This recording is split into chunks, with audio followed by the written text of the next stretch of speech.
Donc bonjour à tous, bienvenue dans cette entrevue qui va se faire en compagnie de Monsieur Lo Moussa, donc coordonnateur de l'UVS, l'Université virtuelle du Sénégal.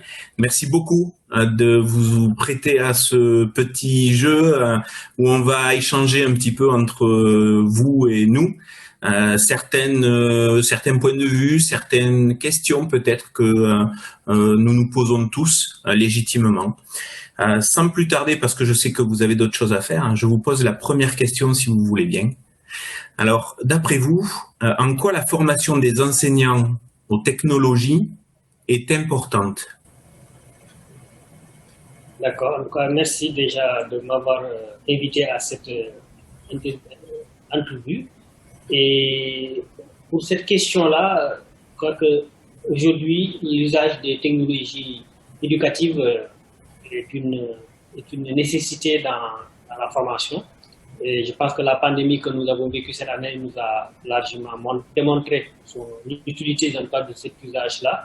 Et aujourd'hui, les enseignants ont besoin d'être capacités.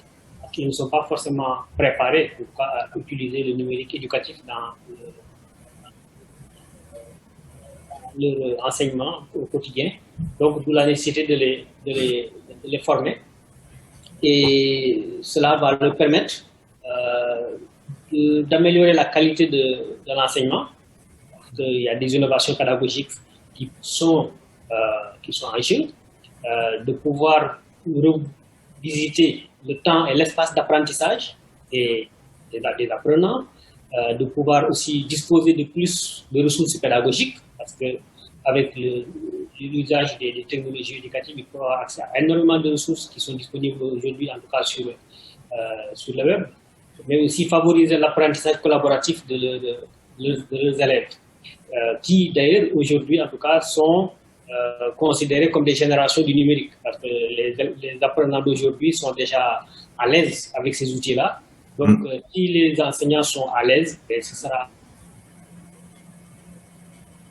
des classes dans lesquelles le numérique éducatif pourra considérablement participer à l'amélioration de la qualité de la formation. Donc, voilà un peu, en tout cas, de façon très, très ramassée, pour moi, en tout cas, quelque chose qui peut justifier l'importance de cette formation-là des enseignants aux technologies éducatives. D'accord, merci beaucoup. C'est tout à fait juste. On a le même point de vue sur toutes ces choses-là. Du coup, par rapport à ces acquisitions dont vous parliez tout à l'heure, qu'est-ce que vous pensez du MOOC en général comme outil ou comme moyen numérique pour effectuer cet apprentissage?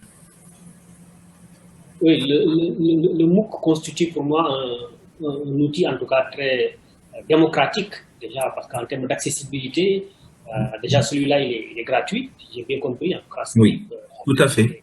Il est gratuit, il est accessible à un grand nombre. Donc, oui.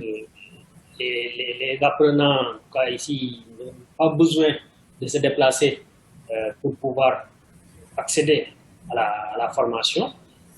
Et en même temps aussi, ils bénéficient de tous les avantages liés au numérique éducatif, parce que tout ce qui est auto-formation, étudier à leur rythme, quand ils veulent, où ils veulent, ils ont aussi la possibilité de développer davantage leur esprit de créativité et d'initiative, de pouvoir travailler en groupe et tout, à travers les outils qui sont mis en place avec ce MOOC-là. Je pense que autant d'éléments en tout cas qui concourent à une bonne formation qui va aboutir certainement à des compétences pour ces enseignants. Oui, oui, oui. Merci. Alors, du coup, justement, vous avez fait le lien entre tout à l'heure, on va dire le fait que la génération d'aujourd'hui manipule déjà de manière intuitive les outils du numérique et que l'enseignant derrière doit s'adapter, il doit aussi faire évoluer ses pratiques pédagogiques. Mais alors, juste pour revenir sur ce point, d'après vous, ce serait quoi les priorités aujourd'hui par rapport à ce domaine-là pour les enseignants? Alors pour moi, pour les enseignants, la première priorité, c'est d'abord de s'approprier, en tout cas, les technologies qu'on leur apprend. Oui. Il y a besoin d'appropriation. Pour s'approprier, il faut s'exercer. Au-delà de suivre la formation, il faudra qu'ils s'exercent pour être à l'aise. Parce que les apprenants, eux, ils sont plus ou moins déjà intuitivement à l'aise.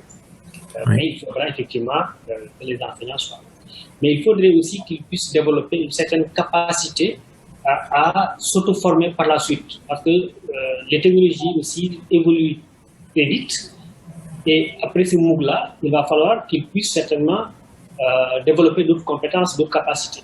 Et pour cela, il faudrait que, dans un premier temps, après s'être approprié les technologies qui sont offertes dans le cadre de cette formation-là, qu'ils puissent développer cette capacité d'auto-formation qui leur permettra, après, de pouvoir se capaciter tout seul. Parce qu'on ne pourra pas toujours être derrière eux pour les former, il faudra qu'eux-mêmes qu'ils aient cette capacité, en tout cas. Moi, c'est comme ça que je vois les choses. On est tout à fait d'accord. Hein. C'est-à-dire que l'objet de ce MOOC, c'est vraiment de donner une base d'apprentissage pour que les apprenants puissent par eux-mêmes se créer des outils, une méthodologie, des procédures, pour qu'ils puissent ensuite consolider non seulement ces bases, mais s'approprier les nouvelles technologies qui vont arriver derrière. On est tout à fait d'accord là sur ce point. Très bien. Alors peut-être juste pour conclure, et avant de vous remercier encore une fois hein, pour ce temps que vous nous consacrez à nous tous, peut-être une dernière question. Quels seraient les conseils, vous, que vous donneriez aux apprenants? Voilà. Est-ce qu'il y a un message que vous souhaitez leur faire passer, un message d'encouragement, quelques conseils particuliers, spécifiques, hein, qui leur permettraient de vraiment réussir cette auto-formation, cet auto-apprentissage? Oui, alors d'abord, c'est les encourager parce que quand même la formation, l'auto-formation en utilisant les TIC, si on n'est pas habitué, c'est pas toujours évident. Oui. Et c'est que c'est pas, surtout quand on travaille en même temps, parce que ce sont, j'ai bien compris en plus, la plupart c'est des enseignants, donc ils sont certainement déjà très occupés, donc il va falloir s'organiser, en tout cas je les invite à vraiment bien organiser leur temps, parce qu'autant le MOOC leur permet d'étudier à leur rythme quand ils veulent, où ils veulent, mais ça veut dire tout simplement aussi qu'ils ont la liberté de ne pas être assidus. Quelque part, ça veut dire que s'ils ne font pas attention, ils risquent de ne pas être réguliers. Et la plus grosse difficulté dans ce cas de figure-là, c'est d'être assidus et réguliers.